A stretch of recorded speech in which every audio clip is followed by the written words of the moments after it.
Hello guys, in this video I'm going to show you how to follow creators in the Zalando app. But before that, don't forget to subscribe and leave a comment down below, because at 10,000 subscribers I'm going to show you my whole YouTube revenue statistics and growth strategy. So without further ado, let's just jump right into it.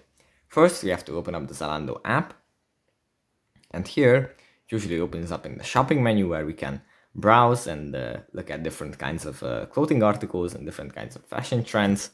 But from here we have to go into the profile menu. In the top right corner there is a person icon which we have to tap, and here if we scroll down a little bit in the make it yours section there is a your creators button. If we tap on this, then we have two options here.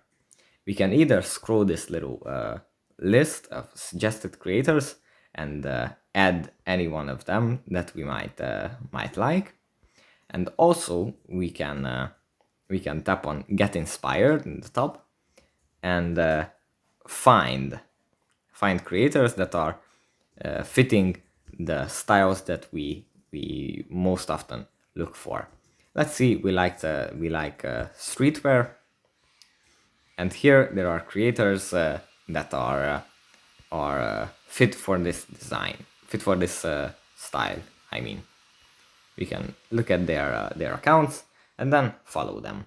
So that's pretty much it for this video. Hope it was helpful for you guys, and I'll see you in the next one.